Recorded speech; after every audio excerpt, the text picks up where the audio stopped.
ഞാൻ റീസെൻ്റായിട്ടൊരു ഇൻ്റർവ്യൂ കണ്ടു. രേണുസുധിയുടെ ഭയങ്കര ഇപ്പോൾ ഫേമസ് ആയിട്ട് ഇപ്പോൾ 2 ദിവസം മുമ്പ് അവർ അപ്ലോഡ് ചെയ്തൊരു വീഡിയോ ആണ്.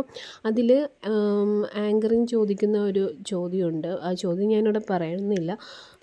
അത് കേട്ടപ്പോഴേക്കും ആസ് എ മദർ നമ്മൾ അങ്ങനെ ഒരു ന്യൂസ് അല്ലെങ്കിൽ നമ്മൾ ഇൻ്റർവ്യൂ പോയിരിക്കുമ്പോഴേക്കും നമ്മളോട് ആരെങ്കിലും ചോദിച്ചിട്ടുണ്ടെങ്കിൽ ഓട്ടോമാറ്റിക്കായിട്ട് നമ്മൾ റൈസ് ആവും, ചൂടാവും. അത് ആങ്കറിനോടായിരിക്കില്ല ഈ ചോദ്യം ചോദിക്കുന്ന പബ്ലിക്കിനോടാണെങ്കിലും. ഇപ്പോൾ ആങ്കറിങ് ആയിക്കോട്ടെ, ഇപ്പോൾ ആങ്കർ ചിലപ്പോൾ പല ഇമോഷനിൽ ഇരിക്കുന്നവരായിരിക്കും, പല പ്രഷറിൻ്റെ പേരിലും ചോദിക്കുന്നതായിരിക്കും. പക്ഷെ നമ്മൾ ഈ ചോദ്യം കേൾക്കുമ്പോൾ നമ്മൾ റൈസ് ആവും. ഒരു മദർ എന്ന രീതിയിൽ ഇങ്ങനൊരു ചോദ്യം നമ്മൾ ശരിക്കും പറഞ്ഞിട്ടുണ്ടെങ്കിൽ ആങ്കറിൻ്റെ ചെവിക്കല്ലടിച്ച് പൊട്ടിക്കും നമ്മൾ. അത്രയ്ക്ക് നമുക്ക് ദേഷ്യമാണ് സംഭവം. പക്ഷെ നമ്മൾ ഈ ചോദ്യം രേണുവിനോട് ചോദിക്കുമ്പോൾ രേണു ചിരിക്കുകയാണ് ചെയ്യുന്നത്. അതിന് രേണു പറഞ്ഞ ആൻസർ കേൾക്കുമ്പോൾ തന്നെ നമുക്കതിൽ ഭയങ്കര ദേഷ്യം തോന്നുന്നു രേണുവിനോട്.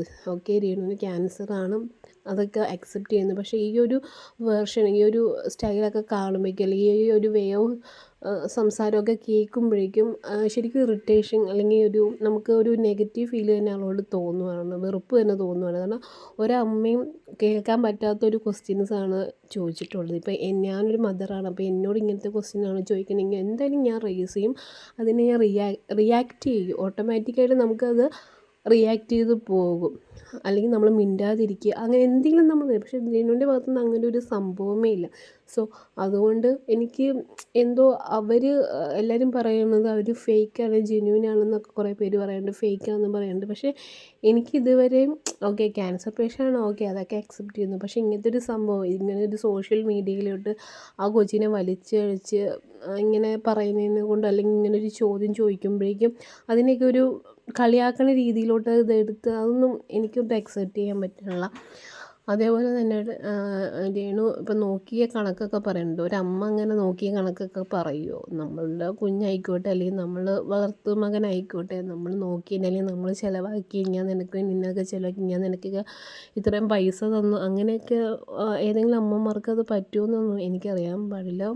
സോ നിങ്ങൾക്കിപ്പോൾ പേഴ്സണലി എന്തെങ്കിലും അങ്ങോട്ടും ഇങ്ങോട്ടും പ്രശ്നങ്ങളുണ്ടെങ്കിൽ നിങ്ങൾ ആ മോനെ വിളിച്ച്, അല്ലെങ്കിലും ഇപ്പോൾ നിങ്ങളുടെ ഫോൺ ബ്ലോക്ക് ചെയ്ത് വെച്ചേക്കുകയെന്ന് പറയുന്നു, വേറെ ആരുടെയും ഫോണിൽ നിന്ന് വിളിക്കുകയോ മെസ്സേജ് ചെയ്യുകയോ. അത് സോഷ്യൽ മീഡിയയിൽ വന്നിട്ട് ഇങ്ങനെ പറയണേക്കാളും നല്ലത് നിങ്ങൾ പേഴ്സണലി തീർക്കണതാണ് നല്ലത്. വീട്ടിലെ കാര്യങ്ങൾ പുറത്തേക്ക് അറിയിക്കാതിരിക്കേണ്ടതാണ് നോക്കേണ്ടത്.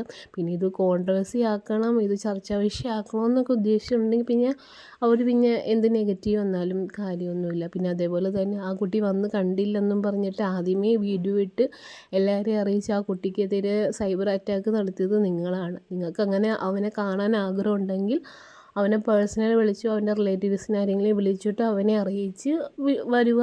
വേണമെങ്കിൽ വന്നു കഴിയുമ്പോൾ നിങ്ങൾക്ക് എല്ലാവരും അറിയിക്കാൻ വേണ്ടി സോഷ്യൽ മീഡിയയിൽ ഇടുമോ. നിങ്ങളിപ്പോൾ പലരും, നിങ്ങൾ ഫേമസ് ആയിട്ടുള്ള ആൾക്കാർ നിങ്ങളെ വിസിറ്റ് ചെയ്യാൻ വന്നതൊക്കെ നിങ്ങൾ AI ഉപയോഗിച്ചൊക്കെ നിങ്ങൾ അത് പിക്ചറൊക്കെ കാര്യങ്ങളൊക്കെ ചെയ്തിട്ടുള്ള ആൾക്കാരാണ്. അങ്ങനെ ചെയ്യുന്നത്. അപ്പോൾ നിങ്ങൾ തന്നെ ആ സൈബർ ബുള്ളിന് ഇട്ട് കൊടുത്തതിന് ശേഷം അവൻ വന്നിട്ട് എന്തുകൊണ്ട് അവൻ അമ്മേനെ കാണാൻ പോകണില്ല എന്നൊരു വീഡിയോ ഇട്ടു. അത് അവൻ്റെ ഒരു പ്രായത്തിൽ അവനിലൊരു തെറ്റ് എനിക്ക് തോന്നുന്നില്ല. കാരണം അവൻ അമ്മയായിട്ട് കണ്ട ഒരു വ്യക്തിയിൽ നിന്നും ഇങ്ങനൊരു വീഡിയോസൊക്കെ വന്നു കഴിയുമ്പോഴേക്കും അവനും അവൻ്റെ പ്രായത്തിലുള്ള ഫ്രണ്ട്സും കാര്യങ്ങളുണ്ട്. അവൻ്റെ ഫ്രണ്ട്സും അവനെ കളിയാക്കുന്നുണ്ടാവും.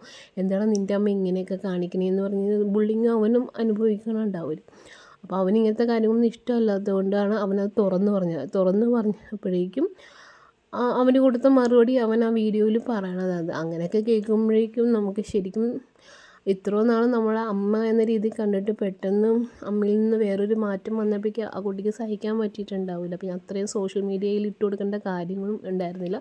നിങ്ങൾക്ക് അങ്ങോട്ടും ഇങ്ങോട്ടും എന്തെങ്കിലും പ്രശ്നം ഉണ്ടെങ്കിൽ നിങ്ങൾ സംസാരിച്ച് തീർക്കുകയാണ് ചെയ്യേണ്ടത്. ഇപ്പോൾ എല്ലാം ഒതുങ്ങി, എല്ലാ പ്രശ്നങ്ങളും തീർന്ന് ആ കുട്ടിയുടെ വഴിക്ക് നടക്കുകയാണ്, രേണുവിൻ്റെ വഴിക്ക് നടക്കുകയാണ്. അന്നേരത്തേക്ക് ഈ ഒരു ഇൻ്റർവ്യൂവിൽ വന്നിട്ട് രേണുവിൻ്റെ കാര്യങ്ങൾ സംസാരിക്കാം. രോഗത്തെക്കുറിച്ചും ട്രീറ്റ്മെൻറ്റിനെക്കുറിച്ചും ബാക്കി ഫ്യൂച്ചറിലേക്കുള്ള കാര്യങ്ങളെക്കുറിച്ചൊക്കെ സംസാരിക്കാൻ. അല്ലാതെ ഇങ്ങനത്തെ കാര്യങ്ങളൊക്കെ പറഞ്ഞ് പിന്നെ ആൾക്കാരുടെ ഇടയിൽ അത് ചർച്ചാ വിഷയമാക്കി ഇട്ട് വെറുതെ ആ കുട്ടിയുടെ ലൈഫ് നമ്മൾ കാരണം വേറൊരാളുടെ ലൈഫ്. ഇപ്പോൾ നിങ്ങൾ ഇത്ര നാൾ 11 വയസ്സ് തൊട്ട് വളർത്തുന്ന നമ്മൾ അമ്മയെന്ന് വിളിച്ചൊരു സംഭവം കൊണ്ട് ആ കുട്ടി ആദ്യമായിട്ട് അമ്മേന്ന് ഐഫോൺ ആയിരുന്നു, പക്ഷെ അത് കൊടുത്തില്ല. അത് കൊടുത്തിട്ട് എടുക്കാവുന്ന രീതിയിൽ എടുത്തേ. പക്ഷെ അത് ഇതുള്ളപ്പോൾ അപ്പൊ അവിടുത്തെ സിം കോൺട്രവേഴ്സി ഇട്ടേക്കണം. ഉണ്ടാക്കി ആ കുട്ടീനെ ബുദ്ധിമുട്ടിക്കുന്നത് വളരെ എനിക്കൊട്ടും അക്സെപ്റ്റ് ചെയ്യാൻ പറ്റുള്ള എൻ്റെ അഭിപ്രായമാണ്. ഓക്കെ, നിങ്ങൾക്കും ഇതുപോലെ അഭിപ്രായമാണെങ്കിൽ കമൻറ്റ് ചെയ്യൂ കേട്ടോ.